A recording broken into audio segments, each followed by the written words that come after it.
रेश्मा पुंडलिक देशमुख बरोबर का? तुम्ही म्हटलं होतं ना डॉक्युमेंट्सची फाईल घेऊन ये. हो. ती फाईल आहे.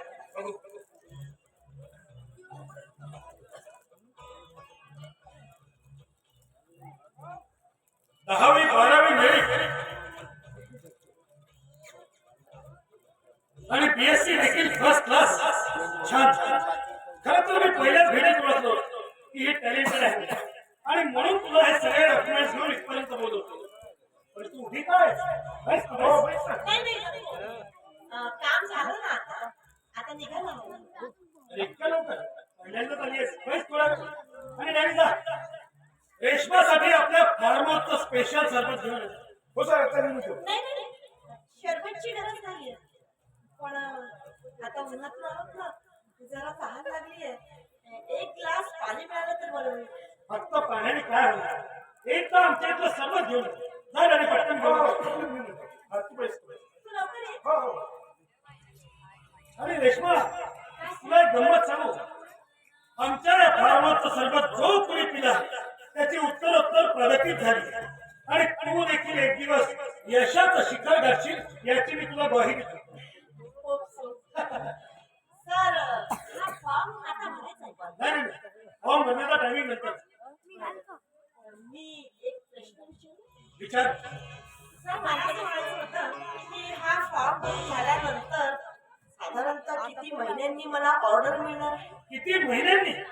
अजिबात नाही. एकदा का फॉर्म भरून झाला की येत्या 2 दिवसात तुला तुझ्या नोकरीची ऑर्डर मिळेल. 2 दिवसात? बापरे, काम खूपच फास्ट होत आहे नाही का? होणारच. कारण या विश्वजित चव्हाणचा शब्द कोणी टाळत नाही. हो सर, प्रश्नच नाही. आणि एक प्रश्न विचारू? विचार. मी संकोच होऊन विचार. सर, या नोकरीसाठी मला सॅलरी किती मिळेल? तुला किती पाहिजे? म्हणजे म्हणजे तुझी काही अपेक्षा असेल ना? नाही, माझी अपेक्षा मी कशी काय सांगणार? मला तर जेवढे मिळाले तेवढे पुरेच आहेत. तरी देखील 10-15 हजार मिळाले तरी पुरे. 10-15 हजार रुपये पुरे. हो सर. पण कसं आहे ना रेश्मा, आता सगळं काही तुझ्यावर डिपेंड करतं. म्हणजे तू जितकं हार्डवर्क करशील, जेवढं कॉपरेट करशील तसा तुझा पगार वाढेल. मी तर म्हणतोय त्या 6 महिन्यात तू 50,000 रुपये महिना कमवशील. 50,000 रुपये महिना? अपेक्षेच्या बाहेरच आहेत. अरे हे तर काहीच नाही. जर तू मी सांगितलेल्या मार्गावर चाललीस, थोडं कॉम्प्रोमाइज केलं, म्हणजे कॉपरेट जर केलं तर येत्या वर्षभरात तू लाख रुपये महिना कमवशील. 1 लाख रुपये पगार? Great sir. मला कितीही मेहनत करावी लागली तरीही चालेल, कारण माझं स्वप्नच आहे मोठ्या पदावर पोहोचायचं. 1 लाख पगारापर्यंत मी नक्की पोहोचेल. नक्कीच. याची गरज नव्हती. ठीक आहे.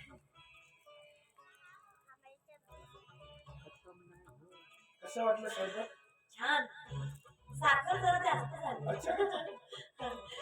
डॅडी, सॉरी हा. कशाबद्दल?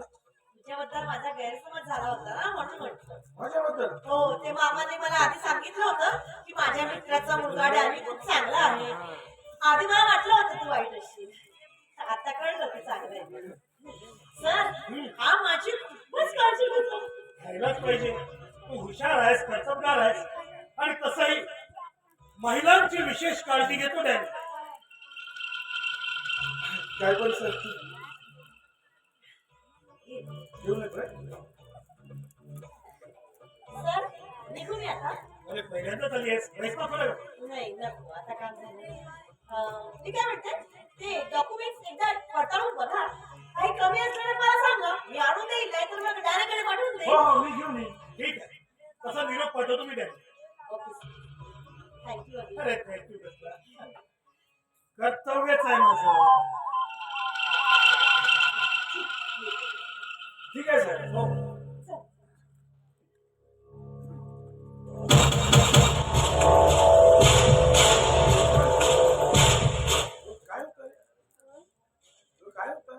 रेश्मा थोडं करकरल्यासारखं झालं. तुला बरं वाटत नाहीये का? सॉरी, मी बरी आहे पण थोडं चक्कर आलं ना मला. अगं आपण उन्हातून आलो ना त्याच्यामुळे होत असेल बहुतेक. हा उन्हामुळे बरोबर. हा हा बरी आहे बरी आहे. बरं. बरी आहे मी. तुला का बिमार दिसते का? ते थोडं चक्कर आल्यासारखं वाटलं बस. नाही तर थोडा वेळ आराम तरी हो ना. नाही नाही इथे नको इथे नाही सर मी घरी जाते. खरंच बरं. अरे बाबा बरी आहे मी. मी तुला बिमार दिसते चल घरी.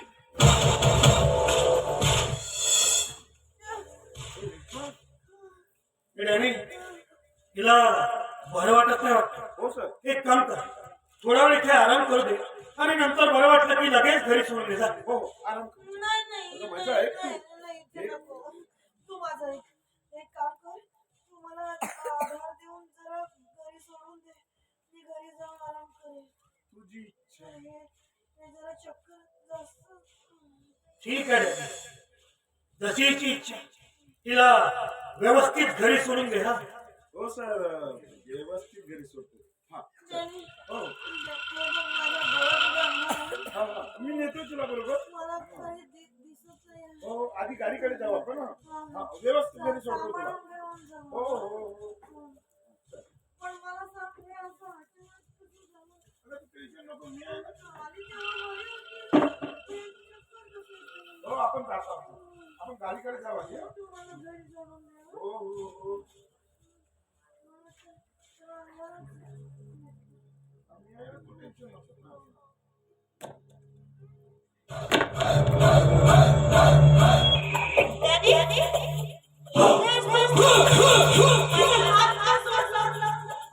अरे अरे इकडे मला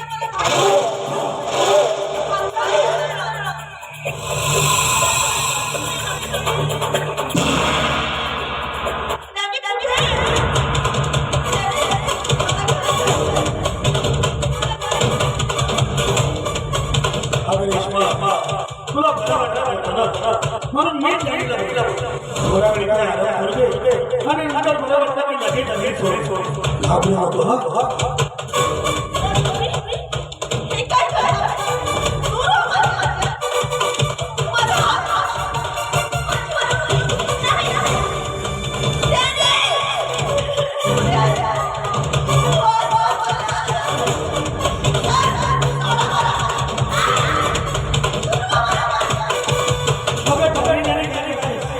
मी आहे काळजी आहे आणि आता मग तुला कसं लगेच बरं वाटलं. ये अशी अशी भाऊ पाशे पाशे ये ये ये ये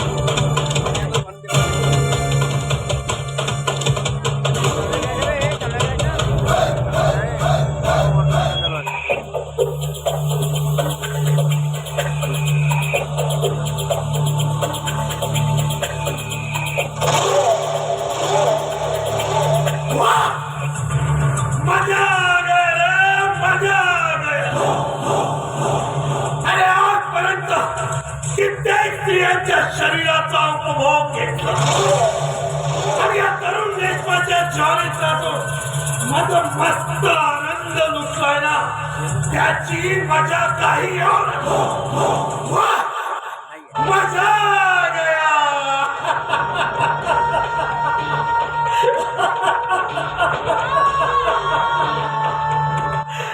चली ही माझा दारूचा व्यवसाय बंद करायला निघाली. आता इथं तो हाल केला ना की ह्या जगात कुठेही तोंड दाखवायच्या लायकीची उरली नाही. माझा दारूचा धंदा बंद करते. आता बघ तुला कसा धंद्यावर लावतो. विश्वजीत चव्हाण म्हणतात मला. या सिस्टीमला जो देतो आव्हान तोच मी. विश्वजीत चौहान.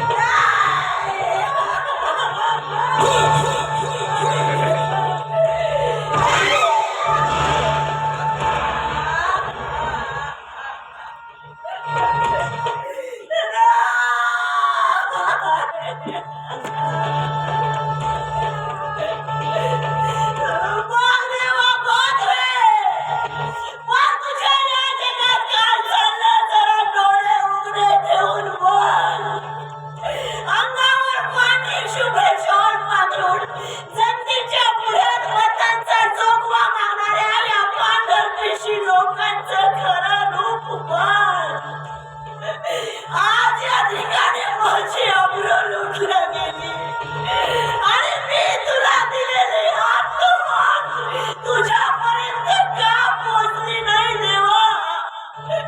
हे तुला काही दिसत नाही का?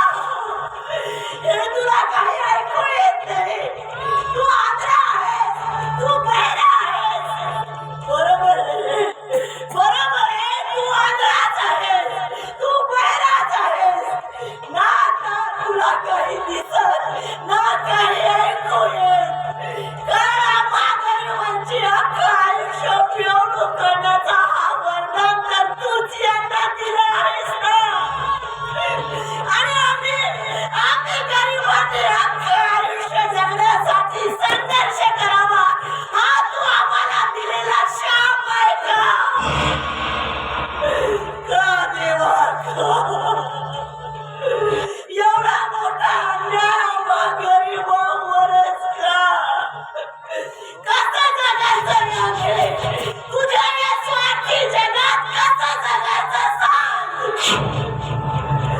ठीक आहे, ठीक आहे. आज तू माझी कुठली मदत नाही ना करू शकत, तर यापुढे ही रेश्मा तुला कधी हात मारणारे नाही, तुझ्या पुढे कधी हात जोडणारे नाही. यापुढे जे करायचं ते मी करेन.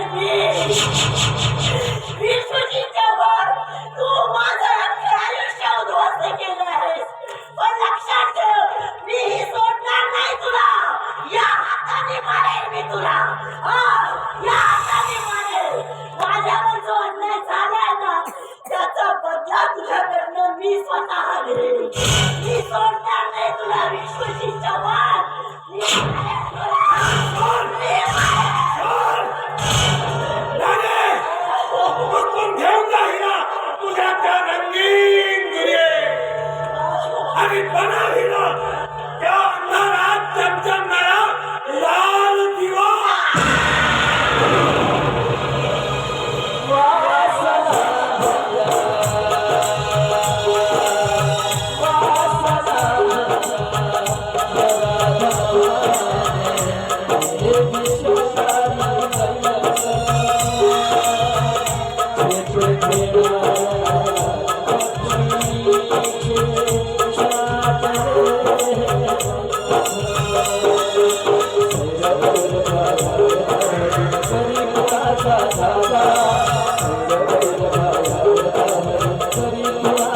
Baba